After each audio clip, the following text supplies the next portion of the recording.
கிறிஸ்துவுக்குள் மிகவும் பிரியமான கர்த்தருடைய பிள்ளைகளாகிய உங்கள் யாவருக்கும் ஆண்டவராகிய இயேசுவின் நாமத்தினாலே எங்கள் அன்பின் வாழ்த்துக்களையும் ஸ்தோத்திரங்களையும் தெரிவித்துக் கொள்கிறோம்.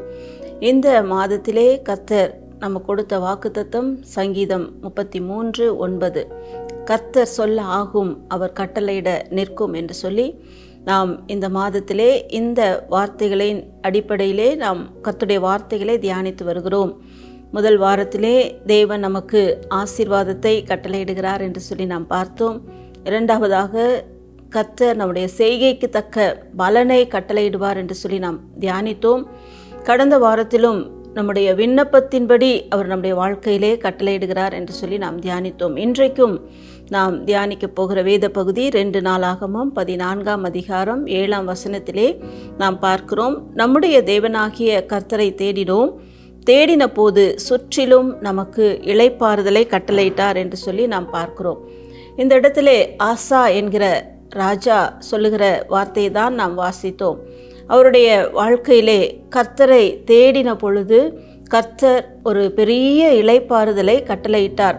அதை தான் அந்த 7ஆம் வசனத்திலே நாம் வாசிக்கிறோம். அந்த 6ஆம் வசனத்திலே நாம் பார்க்கும் பொழுது கர்த்தர் நமக்கு இளைப்பாறுதலை கட்டளையிட்டதினால் அந்த வருஷத்தில் அவனுக்கு விரோதமான யுத்தம் இல்லாதிருந்தது, தேசம் அமெரிக்கையாக இருந்தது என்று சொல்லி பார்க்கிறோம். அருமையானவர்களே, கர்த்தர் நம்முடைய வாழ்க்கையிலே ஒரு ஆசீர்வாதத்தை கொடுப்பாரானால், ஒரு காரியத்தை செய்வாரானால் அது நம்முடைய வாழ்க்கையிலே ஒரு பெரிய ஆசீர்வாதத்தை கொடுக்கக்கூடியதாக இருக்கிறது. வேதத்திலே நாம் பார்க்கிறோம், கர்த்தருடைய ஆசீர்வாதம் ஐஸ்வர்யத்தை தரும், அவர் அதனோடே வேதனையை கூட்டார் என்று சொல்லி நாம் வாசிக்கிறோம். கர்த்தருடைய ஆசீர்வாதம் நம்முடைய வாழ்க்கையிலே அது வேதனையை கொடுக்காத ஒரு ஆசீர்வாதமாய் இருக்கிறதை நாம் பார்க்கிறோம். இந்த ஆசாவுடைய காலத்திலே கர்த்தரை தேடின பொழுது கர்த்தர் அவர்களுக்கு இளைப்பாறுதலை கொடுத்தபடியினாலே சுற்றிலும் ஒரு இளைப்பாறுதல். இன்றைக்கும் நம்முடைய வாழ்க்கையிலும் நாம் கர்த்தரை தேடும் பொழுது நம்மை சுற்றிலும் ஒரு இளைப்பாறுதலை நாம் நிச்சயமாக அனுபவிக்க முடியும்.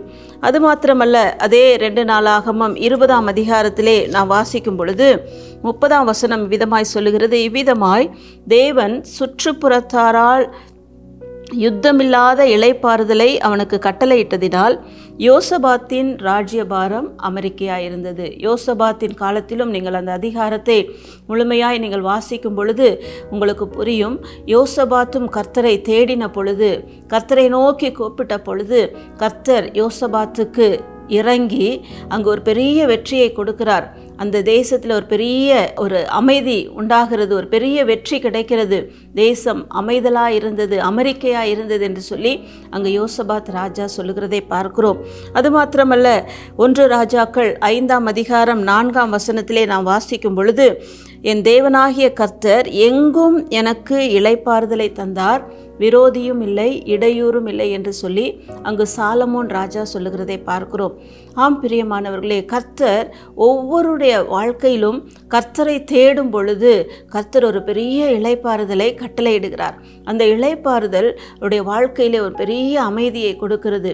அவர்களை சுற்றிலும் அந்த இளைப்பாறுதல் காணப்படுகிறது. எந்த ஒரு விரோதியும் அவர்களுக்கு விரோதமாக எழும்பாதபடிக்கு, அவருடைய வாழ்க்கையில் எந்த ஒரு இடையூறும் காணப்படாதபடிக்கு தேவன் அந்த இளைப்பாறுதலை அவருடைய பிள்ளைகளுக்கு கொடுக்கிறவராய் இருக்கிறார். வேதத்திலே நாம் அதை வாசிக்கும் பொழுது நாம் அதை பார்க்கிறோம். அதை நம்முடைய வாழ்க்கையிலும் நாம் செய்யும் பொழுது அந்த இளைப்பாறுதலை நம்முடைய வாழ்க்கையிலும் நாம் பெற்றுக்கொள்ளுகிறவர்களாய் காணப்படுகிறோம். எஸ்தரின் புஸ்தகத்திலும் கூட இந்த யூத குலத்திற்கு விரோதமாக அங்கு ஒரு பெரிய சதி நடக்கிறதை பார்க்கிறோம். அந்த யூதர்களை அழிக்கும்படியாக அங்கு ஒரு யோசனை, ஒரு திட்டம் செயல்படுத்தப்படுகிறதை பார்க்கிறோம். அங்கு எஸ்தர் ராஜாத்தி செய்த காரியம் என்ன? அவளும் அவளுடைய தாதிமாரும் உபவாசித்து ஜெபித்து கர்த்தரை தேடினார்கள். கர்த்தர் அந்த எல்லா திட்டங்களையும் அழித்து போட்டு அங்கே ஒரு பெரிய வெற்றியை யூதருக்கு கர்த்தர் கட்டளையிட்டார். அது நிமித்தமாக அந்த மக்களுக்கு ஒரு பெரிய மகிழ்ச்சி, ஒரு பெரிய சந்தோஷம். நீங்கள் எஸ்தர் புஸ்தகம் 9ஆம் அதிகாரத்தை நீங்கள் வாசிக்கும் பொழுது நீங்கள் அறிந்து கொள்ள முடியும். கர்த்தர் அப்படிப்பட்டதான ஒரு இளைப்பாறுதலை, கர்த்தர் கொடுக்கிற அந்த இளைப்பாறுதலுக்குள்ளாக ஒரு மகிழ்ச்சி காணப்படுகிறது.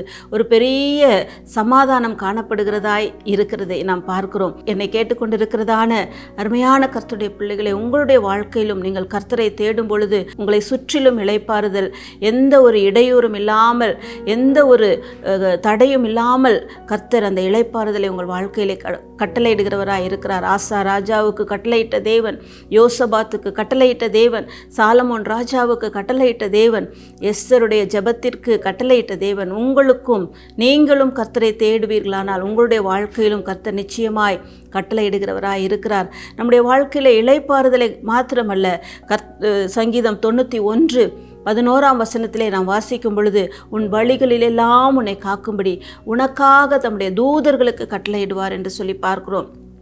ஆம் பிரியமானவர்களே, பயங்கரமான ஆபத்துகள், விபத்துகள் நிறைந்த ஒரு காலகட்டத்திலே நாம் வாழ்ந்து கொண்டிருக்கிறோம். கர்த்தர் நம்முடைய போக்கு வரவுகளிலே, நம்முடைய பிரயாணங்களிலே ஒரு பாதுகாப்பை கர்த்தர் கட்டளையிடுகிறவராய் இருக்கிறார். நாம் அதை வேதத்திலே நாம் இந்த வசனங்களின் மூலமாக நாம் வாசிக்க முடியும்.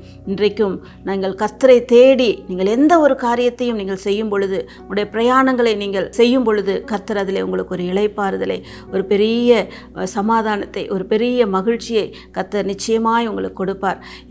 நம்ம எல்லாருக்கும் தெரிந்த ஒரு வேத வசனம், மத்தேயு 11:28, வருத்தப்பட்டு பாரம் சுமக்கிறவர்களே, நீங்கள் எல்லாரும் என்னிடத்திலே வாருங்கள், நான் உங்களுக்கு இளைப்பாறுதலை தருவேன் என்று சொன்ன ஆண்டவர், நீங்கள் என்ன சூழ்நிலையில் இருந்தாலும், எப்படிப்பட்டதான பாரத்திலே நீங்கள் இருந்தாலும், கவலையோடு இருந்தாலும், கண்ணீரின் மத்தியில் இருந்தாலும், கர்த்தரை தேடுங்கள், கர்த்தரிடத்திலே வாருங்கள்.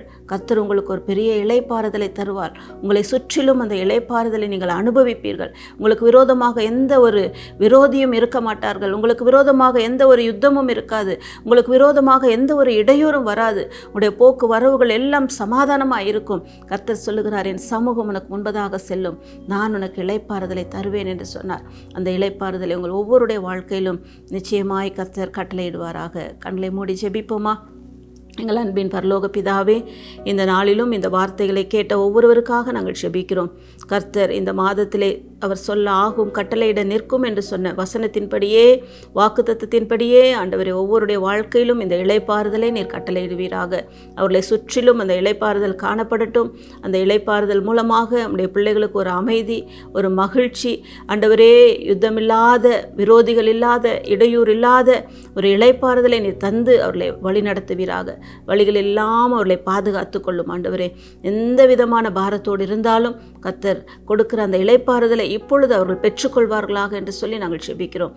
அன்பு கரங்களிலே ஒப்பு கொடுக்கிறோம், பொறுப்பெடுத்துக் கொள்ளும் இயேசுவின் மூலம் பிதாவே, ஆமென். கர்த்தரை தேடுங்கள், கர்த்தர் உங்கள் வாழ்க்கையிலே இளைப்பாறுதலை கட்டளையிடுவாராக. ஆமென்.